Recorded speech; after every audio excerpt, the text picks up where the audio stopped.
नमस्ते, नमस्कार, सत श्री अकाल। इस वीडियो में कुछ ख़ास होने वाला है क्योंकि जो कई अभ्यर्थी होते हैं मेरे जैसे या फिर कोई ऐसे अभ्यर्थी क्या होते हैं उनको सिलेबस जानना बहुत ज़रूरी होता है। मतलब सिलेबस के बगैर वो मतलब उनको अंदाज़ा नहीं होता। तो उन विद्यार्थियों के लिए ख़ास वीडियो होने वाला है, तो पूरा वीडियो वॉच करके जाइएगा। जो क्या है, syllabus for 4 year integrated BA BEd course जो जेएनयू यानी के द्वारा जो निर्धारित किया जाता है सिलेबस, उसको इस वीडियो के माध्यम से डिस्कशन करेंगे। आपके जो भी सब्जेक्ट लग रहे हैं उनको कवर करने की कोशिश करूँगा इस वीडियो के माध्यम से, क्योंकि किसी भी तैयारी किसी भी कंपटीशन की हो, स्कूल की हो या फिर कॉलेज की क्यों ना हो, लेकिन उसका सिलेबस जानना बहुत ज़रूरी है। तो इस वीडियो के माध्यम से आपको सिलेबस पूरा बताऊंगा, किस प्रकार से आपका सिलेबस रहेगा और कौन कौन से आपको गाइड पढ़नी है। इस वीडियो में बने रहिए अंत तक, यही कहूँगा आपको, क्योंकि अगर कुछ क्या करना है जानना है तो इस वीडियो में बने रहिए। जो फर्स्ट ईयर है, किसमें है, जो फर्स्ट ईयर में पढ़ रहे हैं उनकी विद्यार्थियों के लिए वीडियो खास होने वाला है। तो शुरू करते हैं सेशन। इन्होंने दिया जय नारायण व्यास यूनिवर्सिटी जोधपुर के द्वारा, आप सभी को पता है ये सिलेबस निर्धारित किया जाता है जेएनयू। और इस वीडियो का बनाने का यही रीज़न है कि आपको सिलेबस जानना बहुत ज़रूरी है। तो ये इसके इंट्रोडक्शन है, आपको ये जान लीजिएगा, लेकिन इतने कुछ खास है नहीं। अपन सीधे सिलेबस के ऊपर मैं चलूँगा, क्योंकि सिलेबस की बात हो रही तो सिलेबस जानना बहुत ज़रूरी है। तो आप जनरल रूल्स ये तो जान लेना। उसके बाद में जैसे कि अगर किसी की क्या ले रखी, किसी विद्यार्थी ने इंग्लिश ले रखी है, लिटरेचर या फिर कोई लिटरेचर क्यों ना हो, यानी उसकी जिसने भी इंग्लिश लिटरेचर ले रखा है उसका जनरल इंग्लिश का पेपर होगा। ठीक है, किसका जनरल इंग्लिश का फर्स्ट पेपर होता है। जैसे किसी ने हिंदी अगर कोई करता है हिंदी से, या फिर दो लैंग्वेज का ऑप्शन आता है, वहाँ पर जो भी आपकी लैंग्वेज हो, लाइक हिंदी, इंग्लिश, इनमें से कोई भी एक लैंग्वेज लेनी पड़ती है। जिस विद्यार्थी की इंग्लिश है तो ये उनको जान लीजिएगा। मैं इसके बारे में थोड़ा डिस्कशन बहुत कम, लेकिन आपको मैं एक मोटे तौर पर दिखा दूंगा, आप अपने अकॉर्डिंग देख लीजिएगा। ठीक है,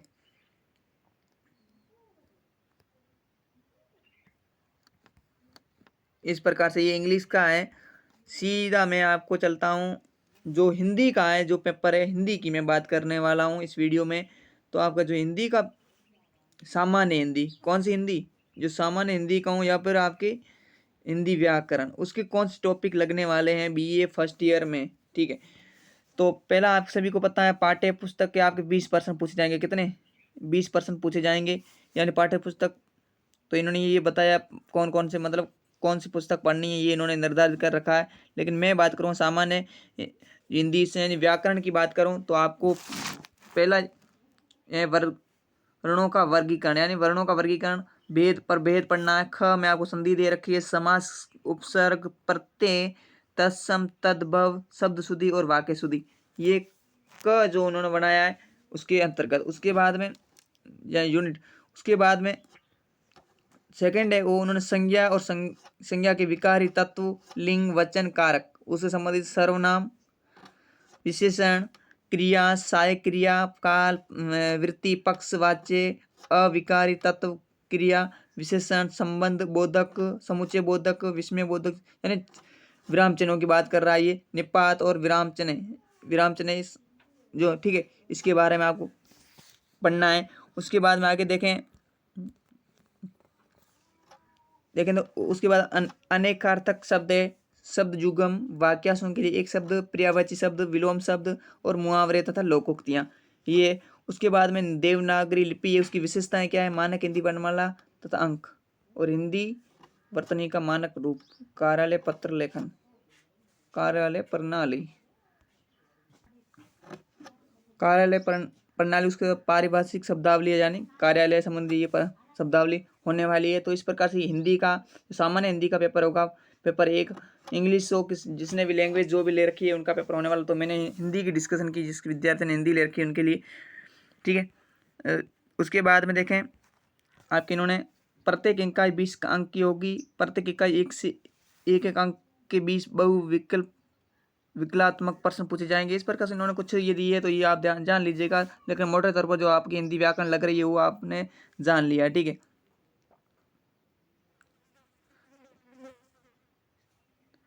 इस प्रकार से इन्होंने ये दी है। उसके बाद में ये जिसके संस्कृत है वो लिख लीजिएगा, देख लीजिएगा। उसके बाद में मैं चलूँगा सीधा आपके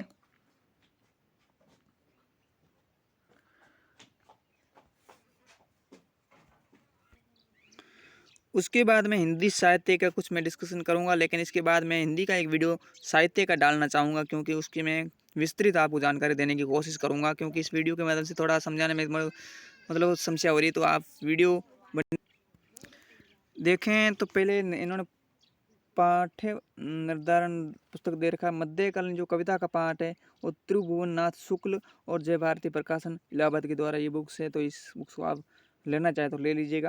इन्होंने एक में दिया कबीर द्वारा निर्धारित जो काव्यांश साखियाँ हैं संपूर्ण जायसी और निर्धारित काव्यांश संपूर्ण, ये इन्होंने दिए कबीर से, ठीक है। उसके बाद इन्होंने सूरदास से निर्धारित काव्यांश पद संख्या 23 से 52 तक और तुलसीदास निर्धारित काव्यांश संपूर्ण।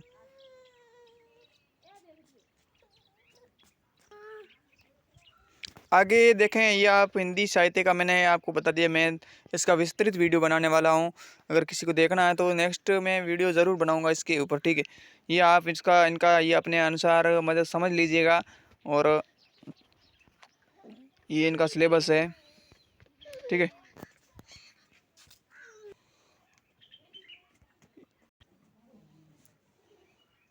आगे देख लीजिएगा, हिस्ट्री का जो पेपर फर्स्ट है उसका जान लेना। तो history of India up to 650 ईसा पूर्व के मध्य, ये आपको फर्स्ट पेपर होगा। जो हिस्ट्री के पेपर कितने होंगे, फर्स्ट एंड सेकंड, दो होंगे पेपर। आप सभी को ध्यान नहीं है तो बता देता हूँ, दो पेपर होते हैं हिस्ट्री का, फर्स्ट पेपर और सेकंड पेपर, ठीक है। तो ये जान लीजिएगा। तो इन्होंने यूनिट फर्स्ट, यूनिट सेकंड और यूनिट थर्ड, ठीक है। फर्स्ट पेपर में टोटल मैक्स 3 घंटे का समय अवधि और मैक्स मार्क्स 70 नंबर, ठीक है।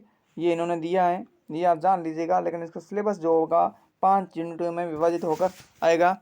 इन्होंने बुक्स की भी सजेशन टू रीडिंग इन्होंने बुक्स भी दे रखी है, तो अगर आप चाहें तो ये पढ़ लीजिएगा, ठीक है। मैं सीधा आपको सिलेबस की ओर लेके जाऊंगा। जैसे कि इन्होंने फर्स्ट पेपर के लिए क्या दिया है, पहला पेपर होगा उसके लिए इन्होंने दिया है इतिहास जानने के स्रोत, साहित्यिक, पुरातात्विक और पूर्व पाषाण कालीन संस्कृति, मध्य पाषाणकालीन संस्कृति, नव पाषाणकालीन संस्कृति और ताम्र सम संस्कृति इन्होंने दिया है, ठीक है। यानी प्रारंभिक इतिहास का प्राचीन जो इतिहास है उसको उन्होंने दर्शाया, फर्स्ट पेपर में दिया है, कहने का मतलब। उसके बाद उन्होंने नगर नियोजन के विशेष संदर्भ में, मतलब नगर नियोजन वो विशेष सिंधु घाटी हड़प्पा सभ्यता की विशेषताएं, इसका पतन कैसे हुआ, हड़प्पा का वैदिक राज्य ने अर्थव्यवस्था, भारत में लो युगीन संस्कृति, उत्तर और दक्षिण में महापाषाण युग। उसके बाद में देखें नेक्स्ट इन्होंने दिया चंद्रगुप्त मौर्य के बारे में, उसकी विजय और प्रशासन, अशोक का धर्म और प्रचार, मौर्य की कला एवं कला संस्कृति, इन्होंने दिया। उसके बाद उन्होंने दिया पुष्यमित्र शुंग के बारे में, इन्होंने रुद्रदामन, कनिष्क, गौतमीपुत्र सातकर्णी का मूल्यांकन, प्रारंभिक गुप्त शासक समुद्रगुप्त, चंद्रगुप्त द्वितीय और स्कंदगुप्त और गुप्त साम्राज्य के पतन के कारण उन्होंने ये दिया, ठीक है। उसके बाद में उन्होंने दिया है गुप्त काल का प्रशासन, गुप्त कला, स्थापत्य कला, साहित्यिक, दर्शन और जीव विज्ञान और तकनीक, हर्षवर्धन और उसकी विजय, हर्षवर्धन के काल को उन्होंने दर्शाया। तो इस प्रकार से फर्स्ट पेपर है ये आपका मोटे तौर पर रहने वाला है। मोटे तौर पर क्या कहूँ, ये पूरा सिलेबस फर्स्ट पेपर में रहने वाला है, इसके अकॉर्डिंग आप तैयार कीजिएगा, ठीक है। और इस वीडियो को देखना है, मतलब इनकी क्लासें अगर आप चाहते हैं कि सामान्य हिंदी है जैसे, और इनके इंपॉर्टेंट क्वेश्चन भी आप लाएंगे एग्जाम से पहले, तो आप जुड़े रहिएगा। उसके बाद में नेक्स्ट है वो है आपका पेपर सेकंड पेपर है हिस्ट्री ऑफ इंडिया फ्रॉम 650 से 1526 ईसा पूर्व के मध्य इन्होंने दिया है। तो ये 5 यूनिटों में डिवाइड होकर आएगा और 3 घंटे का समय अवधि, ठीक है। ये आप देख लीजिएगा। उसके बाद मैं सीधा आपको चलूँगा पेपर की ओर। तो आपकी इकाई प्रथम होगी पूर्व मध्यकालीन इतिहास जानने के स्रोत, भारतीय संस्कृति में चोल, चालुक्य और पल्लवों के योगदान, सर्वोच्चता के लिए त्रिकोणीय संघर्ष जो चला चोल पल्लव और इनके मध्य चला, चोल पल्लव और चालुक्यों के मध्य।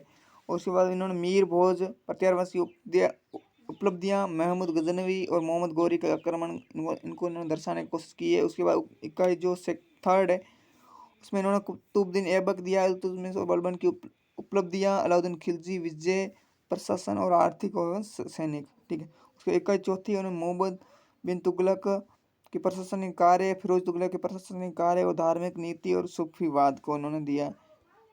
उसके बाद में देखें नेक्स्ट आपका वो है प्रांतीय का जो पांचवी वो प्रांतीय राज्यों का उदय, जैसे कि विजयनगर और बहमनी साम्राज्य, इब्राहिम लोदी की उपलब्धियां और दिल्ली सल्तनत की सामाजिक और आर्थिक व्यवस्था। ये आपका सेकंड पेपर का सिलेबस रहने वाला है, तो ये आप जान लीजिएगा सेकंड पेपर का हिस्ट्री का सिलेबस। ठीक है। उसके बाद मैं चलूँगा आपका सीधा पॉलिटिकल की ओर। उसके बाद में आपका पेपर है BBEd first year political science यानी राजनीति विज्ञान का paper first, paper second, duration of each paper से 3 घंटे का समय अवधि और 70 मार्क्स का। ठीक है। तो ये आप फर्स्ट पेपर का सिलेबस जानेंगे। तो ये आप इंग्लिश में कंफर्टेबल है तो देख लीजिएगा, लेकिन हिंदी की तो बात करूँगा ही। ठीक है। उसके बाद इन्होंने बुक्स को भी डिस्कशन किया है, लेकिन मैं आपको सीधा सिलेबस और लेकर जाऊँगा। फर्स्ट पेपर है उसमें देखो इकाई एक इन्होंने दिया है राजनीतिक सिद्धांत का अर्थ क्या है, प्रकृति उनकी क्या है, उनके क्षेत्र क्या है। ठीक है। उसके बाद अध्ययन पद्धतियाँ, व्यवहारवाद और उत्तर व्यवहारवाद के विषय संदर्भ में पारस्परिक और आधुनिक दृष्टिकोण। उसके इकाई 2 में राज्य, उसकी प्रकृति, राज्य का आंगिक सिद्धांत, राज्य के कार्य, लोक कल्याणकारी राज्यों की अवधारणा, राज्यों का वर्गीकरण, अरस्तु का वर्गीकरण और आधुनिक वर्गीकरण ये दिया है। उसके बाद इकाई 3 में इन्होंने संप्रभुता की अवधारणा, इसके आवश्यक तत्व और प्रकार, आइंस्टाइन की संप्रभुता सिद्धांत, स्वतंत्रता, समानता और न्याय की अवधारणा, अधिकार, अर्थ और विभिन्न सिद्धांत ये दिया है इकाई 3 में। फोर्थ इकाई उसमें आधारभूत अवधारणा जैसे शक्ति, सत्ता, राजनीतिक संस्कृति और राजनीतिक विकास, राजनीतिक सामाजिकरण ये है। और इकाई इन्होंने 5वीं उसमें लोकतंत्र की अवधारणा, उनका अर्थ, गुण, दोष, मोंटेस्क्यू का शक्ति पृथक्करण का सिद्धांत, द्विसदनीय विधानमंडल, अल्पसंख्यक प्रतिनिधित्व की अवधारणा और उसके विभिन्न तरीके, अनुपातिक प्रतिनिधित्व का गुण व दोष ये इन्होंने इकाई 5 में दिया। फर्स्ट पेपर में आपका ये सिलेबस रहेगा। ठीक है। उसके बाद में देखें जो पेपर सेकंड है इन्होंने दिया Indian government of and politics, इन्हें भारतीय जो गवर्नमेंट की है, भारतीय राज्य व्यवस्था की जो पॉलिटी है उसके विषय में उन्होंने दिया है। इकाई सेकंड पेपर का है उसमें उन्होंने दिया संविधान निर्मात्री सभा और भारतीय संविधान का निर्माण, प्रमुख मुद्दे एवं दृष्टिकोण, उद्देशिका, भारतीय संविधान की प्रमुख विशेषताएं, मौलिक अधिकार और कर्तव्य और राज्य के नीति निर्देश तत्व ये दिया इकाई फर्स्ट में। इकाई 2 है जो पेपर सेकंड का है उसकी बात कर रहा हूँ। संघीय कार्यपालिका, राष्ट्रपति, प्रधानमंत्री, मंत्रिपरिषद, उनकी शक्तियाँ, कार्य एवं परस्पर संबंध उनके क्या क्या है। तो इकाई 3 में संसद दी है उन्होंने, लोकसभा और राज्यसभा के संदर्भ में गठन एवं उनकी शक्तियाँ क्या है, उच्चतम न्यायालय और गठन शक्तियाँ, न्यायिक जो पुनरावलोकन और न्यायिक सक्रियता, निर्वाचन क्षेत्र आयोग तथा चुनाव सुधार ये इन्होंने दिया इकाई 3 में। आगे बात करूँ चौथी इकाई उन्होंने संघवाद को दिया है, भारतीय संघ में राज्य की स्थिति, केंद्र राज्य संबंध, नई प्रवृत्तियां और विकास, स्वायत्तता की मांग, राज्यपाल की शक्तियां और संघीय व्यवस्था में उसकी भूमिका। उसकी इकाई 5 में इन्होंने भारतीय संसदीय व्यवस्था, बहुदलीय व्यवस्था और क्षेत्रीय दल और गठबंधन सरकारें, राजनीति का अपराधीकरण, राजनीति में जातिवाद, निर्दलता और उन्मूलन। इस प्रकार से ये रहेगा सेकंड जो पॉलिटिकल का पेपर है उसका सिलेबस। उम्मीद है कि आपको वीडियो कैसा लग रहा है, लेकिन जैसा लगे आप ज़रूर कमेंट में कीजिएगा। उसके बाद में ये रहेगा आपका जनरल सोशोलॉजी जो समाज शास्त्र है वो आपका अगर उनके विद्यार्थी हैं तो वो देख लीजिएगा, ये उनका सिलेबस रहने वाला है। ठीक है। तो ये आपका फर्स्ट पेपर का है, आप पढ़ लीजिएगा। उसके बाद में पेपर सेकंड है ये इन्होंने दिया इस प्रकार से। ठीक है। ये उनका जो सेकंड पेपर होगा सोशोलॉजी का वो उनका सिलेबस है जो है सोशोलॉजी समाज शास्त्र ले रखा है, तो आप जान लीजिएगा। तो इस प्रकार से ये रहेगा आपका जो JNU का मतलब BA/BEd फर्स्ट ईयर का जो सिलेबस है, पाठ्यक्रम कहूँ कुछ भी कहूँ, लेकिन जो आपका रहने वाला है। उम्मीद है कैसा लगा वीडियो, अगर अच्छा लगा है तो ज़रूर चैनल को सब्सक्राइब करें और बेल आइकन की जो घंटा है उसको दबाना ना भूलिएगा, जिससे कि आने वाली वीडियो का नोटिफिकेशन आपने मिलेगा। और उम्मीद है कि आपकी उम्मीद मत है खरा उतरा, कोशिश करा ला, लेकिन जैसा भी हो, लेकिन आपको सिलेबस मैंने बता दिया। नेक्स्ट क्लास में आपके सामान्य हिंदी क्लासें अगर आपकी रिक्वायरमेंट होगी, यानी आपका जो भी रिस्पॉन्स होगा, तो मैं ज़रूर आपके लिए क्लास लाने वाला हूँ। तब तक के लिए जय हिंद, वंदे मातरम।